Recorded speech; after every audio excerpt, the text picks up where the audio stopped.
G'day legends, I hope that you're having a fantastic day, and I just want to say a big thank you for everyone who reached out to me yesterday.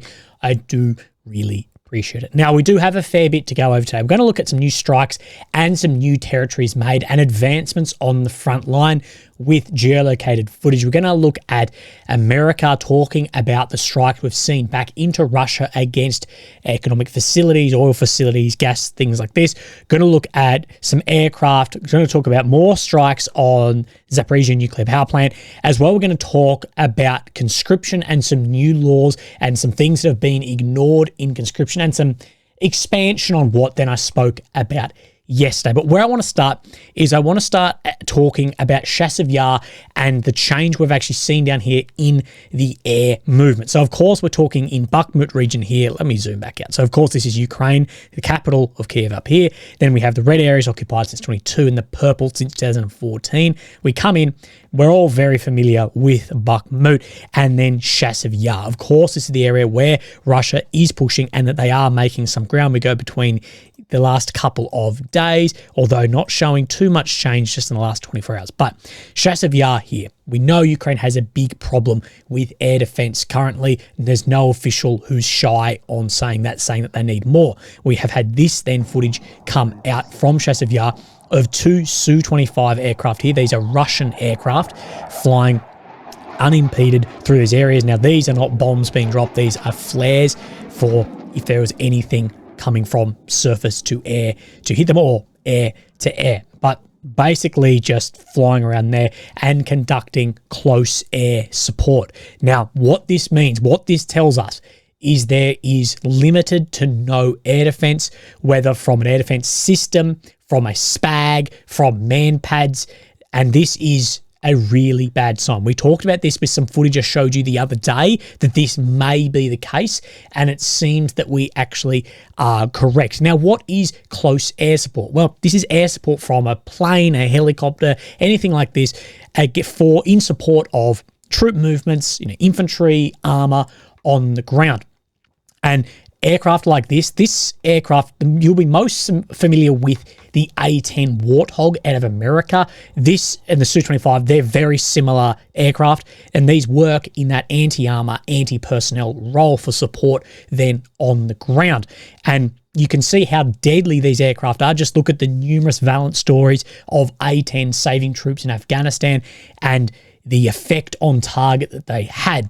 Now, also in this, showing there's an increase in this combined arms movement, and this should be of concern for the Ukrainian forces, as well as that lack of AD that pushing the front line back with FABs has had. Now, one thing that will confirm this further is if then we see more movement from attack helicopters, say Kar-52s on the front line.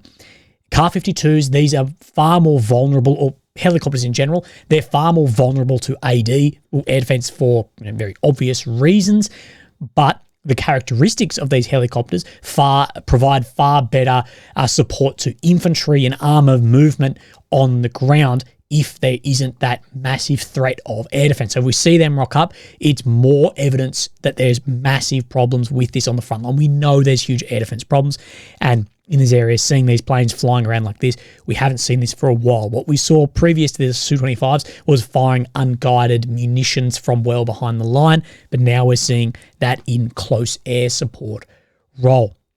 Now, next we want to talk about something that made us laugh yesterday on a hard day, was the Batmobile. And we talked yesterday about where we saw this pop up was down near Krasnohorivka. So we're going to talk in that region. So we come out just a little bit of Novomyarivka, then Krasnohorivka. Of course, this is Avdiivka. So in between these two areas, and we have seen an advancement here in then the grey zone, but not on the red, on then the deep state map, although the other maps are showing different. So we reported yesterday, in the last couple of days, that Russia had launched numerous armoured assaults into Krasnohorivka and had failed on this northern push. So they abandoned that axis and chose to then push down the train line, what gives Russia more cover and concealment, but it was more heavily defended by Ukraine. And from what we're seeing today, that Russia has achieved that break in. So what I'm meaning is trying to push up from here, that was failed offensives and where they were pushed back and had to retreat out of there. And you can then see just on this Google Earth here, this is the same area. This is pushing north in this direction by the red arrow here across this open ground. Then instead they've abandoned that and they're going to then push down then the train line here. And what this gives you is better cover and concealment for movements, but it also gives Ukraine that same advantage and that the defenses were more heavily built up here. But what we can see, and this all goes into the Batmobile, is where this has then all come. So there is a couple of maps. So let's talk about the Batmobile first. Sorry, I'm getting ahead of myself. So we had new footage of this come out through Russian Telegram chats of this massive cover built over the top of a Russian tank here. Of course, this does supply some standoff for munitions. So one of the hardest things with a munition is because of the shape charge, it pushes through. But if you can get it with some level of bar armor or ERA, explosive reactive armor, to pre-ignite that off, you have far better survival on that. And as you can see, there are plenty of holes from shrapnel, from small arms potentially, from whatever pushing through this armor. But the tank is said to have survived beneath that. But the Batmobile hasn't survived. So this footage here by Ukrainian pages is saying that this here has been then the Batmobile underneath, that where they tracked it back, found the warehouse, and then have struck, then destroying that vehicle there. But this all ties into what we're talking about, Krasnohorivka, and then this movement. So we have then on Noel Reports Ukrainian map here, this is Krasnohorivka here, and we see this push down the train line into these first areas down here, achieving that break-in. We've talked a lot about the break-in to an area is the hardest part. Once you've broken in urban fighting, then you will have more freedom of movement, more cover and concealment, but getting across those paddocks is going to be the incredibly difficult part here. And then we have the Syriac map as well. Let's line this up with then this other one. So here we go. This is the same train line, and this is the movement here, so showing fairly similar.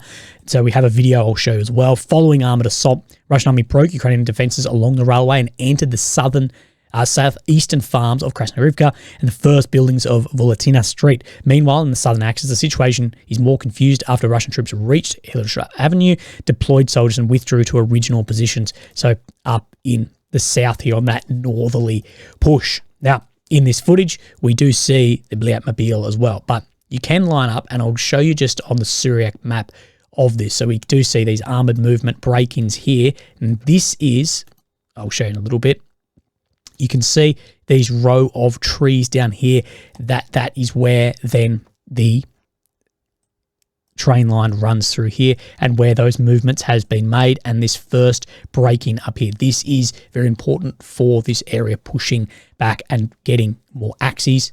So you can see these armoured movements having success here.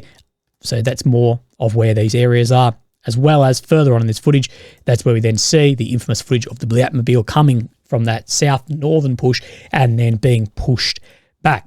How things all come around in this war. Now, well, before we talk about casualties, I just want to have a look at this footage here. So these are 32 D20 older howitzers sitting out in the open here that have been struck by an Iskander ballistic missile. Now, we're not sure how much damage this has caused, but we would say it's a fair bit. And we see then that precision strike on those munitions. Sorry, not those munitions, on those howitzers there. Now we come to a geolocation, and of course these are sitting out here in the open. As you can see in this footage, they are also sitting there, all 32. We'll zoom right out here and see where these are. So a fair way behind the front line, or behind where Russian territory is. So some say marathon distance in, if you want to speak by that. So 42 kilometers, 26 miles that has gone in. But that footage being shared around a lot, but there is some people saying this, that the video circulated Russian channels shows an apparent Iskander strike, so we know that happened.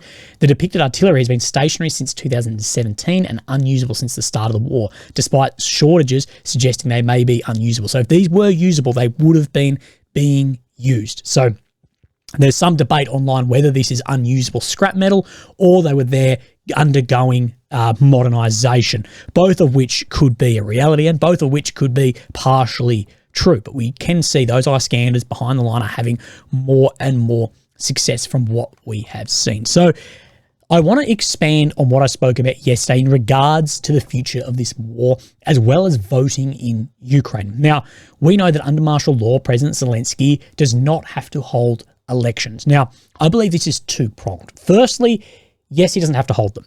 The reason given is it's very expensive and it's incredibly difficult to hold elections.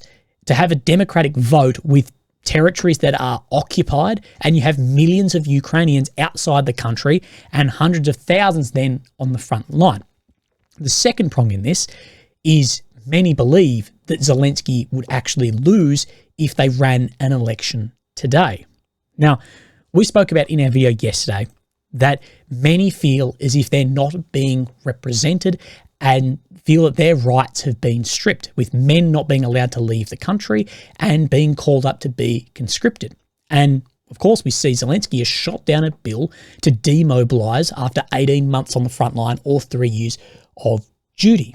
And all these people, we'll go through these here, saying along the lines of course, you can watch the video yesterday, we go through this right in depth, but the only way to be demobilised is either be a 200 or 300. So you're either wounded and come off, or then you're killed. And all the top comments on the commander for forces of Ukraine, all the top comments were talking about these sort of things, that they believe, like, where are the rights, what's happening with this, and how do we ever then choose to demobilize? What is the actual mission here? What happens if Russia continue? So that is what they're speaking about. And I have another one here, but people are saying establish adequate and clear service terms, write out short-term contracts, and people will come on their own. No one will voluntarily go, even the furious patriots themselves, to the army for life. Do you understand this? Do you know? Now, yes, there's going to be bots in these comments, but these, from what I can see, these are real comments, real people, and the legitimate feeling. It's all well and good for people on NAFO to sit in their home in America or Australia or the UK or wherever and hurrah, go to the front, because it's not them being conscripted. They don't have the risk of going onto the bloody front lines.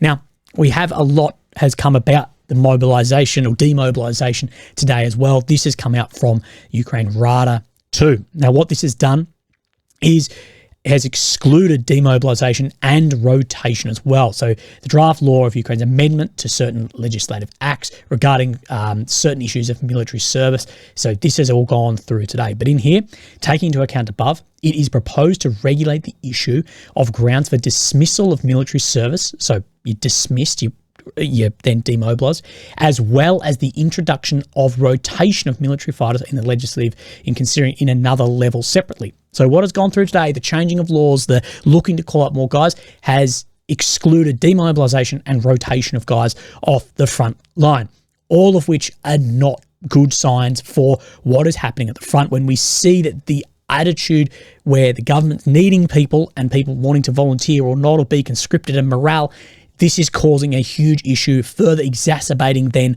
those manpower shortages at the front. And the People's Deputy here, this bloke, has had this to say about then that document. Tomorrow, the Ukrainian Parliament will consider a new draft law of mobilisation.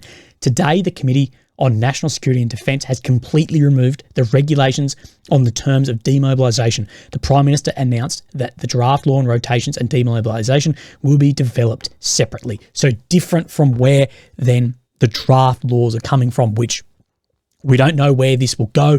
We have no idea. But the reason we talk about voting, mobilisation, all of this is I was reading this short book yesterday. I've actually read it before and I've read it again. This is fantastic. If you ever want a great book to read from a General Butler, it is fantastic. Medal of Honor recipient, all of this. And he talks about having a limited plebiscite and how to get around that war is a racket and how to sort of negate that as a whole. And he talks about voting for war and mobilisation. I thought this could just be something interesting to talk about. I'm not saying I'm saying then to do this. I just want your sort of extend to a large audience and see what you guys think of this. So there's a whole chapter near the end of this called How to Smash This Racket. And the first part he talks about is then before you then have a war or while you're in war, not to just conscript men, but before you conscript men, you need to conscript your capital and industry, your officers, your directors, all these people be conscripted. And then they will get the same amount of pay, as he says, the same wage as the lads in the trenches get. So we know that war is insanely profitable, that you're a poly, you're an owner of a business that could seek to profit off this, that you then get paid the same as those guys in the trenches. But more relevant to what we're talking about is another step necessary in this fight to smash the war racket is the limited plebiscite, so a vote to determine whether a war should be declared. A plebiscite not of all the voters, but merely of those who would be called upon to do the fighting and dying.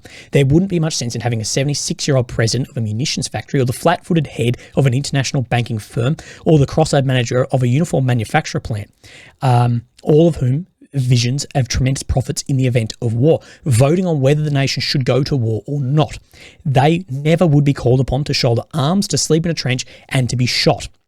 That only those who would be called upon to risk their lives to the country should have the privilege of voting to determine whether the nation should go to war.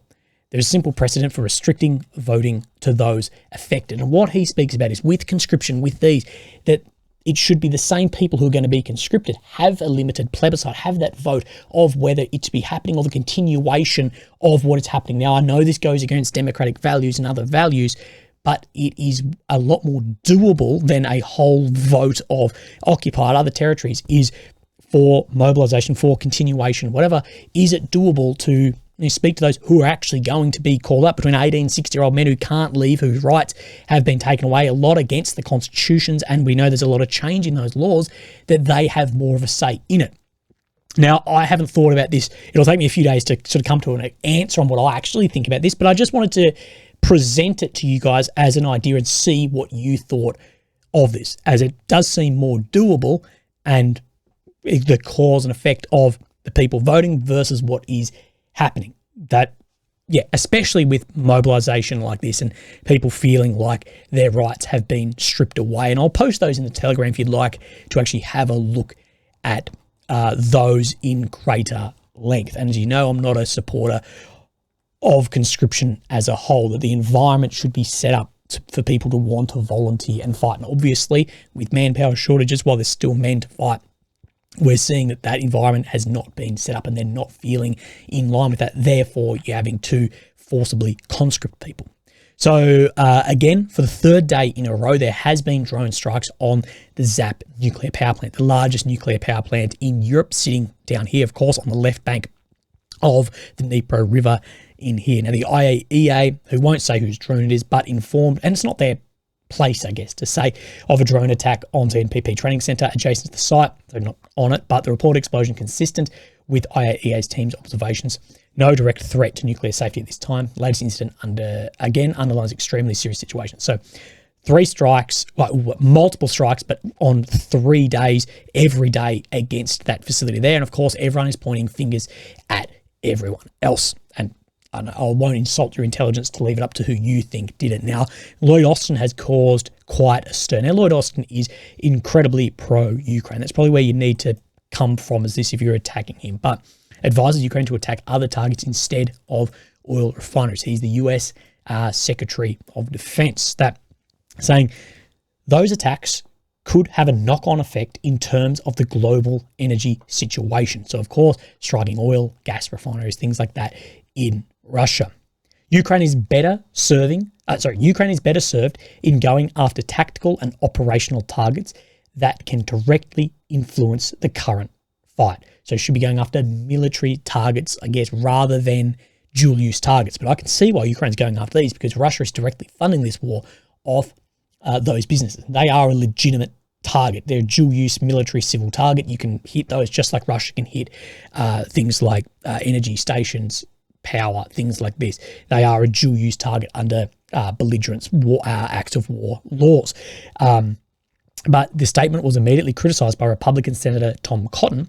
It sounds to me that the Biden administration doesn't want gas prices to go up in an election year, which is probably very true in this too. The reason Ukraine is hitting these is because the sanctions put against Russia aren't working, because other markets have found use for that, and they're supplying into other markets and the same markets which they had before, but they just may have to get they may have to export crude instead of refined, and it goes through, but it's still going on somewhere. That's why those are being hit, as well as with no success on the front line, having strikes behind the line does help. I don't think it solves at all, but it does help that morale issue and takes eyes away from what's actually happening on the front line. But Lloyd Austin's saying they should have more tactical operations that directly influence the fight. But can they actually hit those is a legitimate question to being asked here as well. Now, let's go on the maps, because we have seen some large shifts and changes on these, and we'll look at some Google Earth stuff, we'll look at some geolocations, we'll look at a little bit of everything. So we'll come up into this Seversk front here. North of this, we don't see any changes to my eye or any of the maps, but we just see an expansion of grey zone from Belahorivka near Vimimka here. But just grey zone saying that that's moved, but we do have some that is showing changes on there. We've had Suryak map talking about a change in this front now for a couple of days. In the same area, we're seeing the grey zone move, we're seeing the red on Suryak move. So we do know that there's some advancement there and a grey zone expansion situation northeast in front. Russian army made small advances along the railway towards Vimimka. So we know there's definitely been some change in then this direction.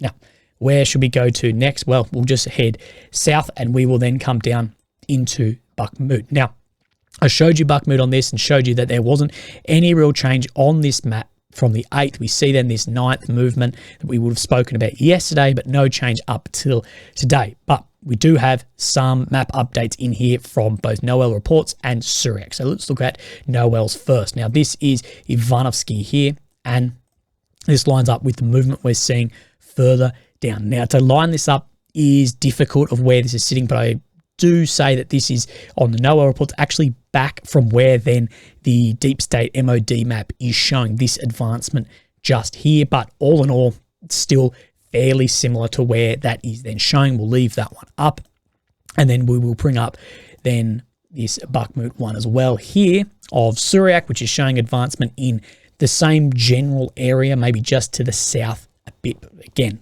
these maps are all confirming this movement there. Situation east of Chasiv Yar.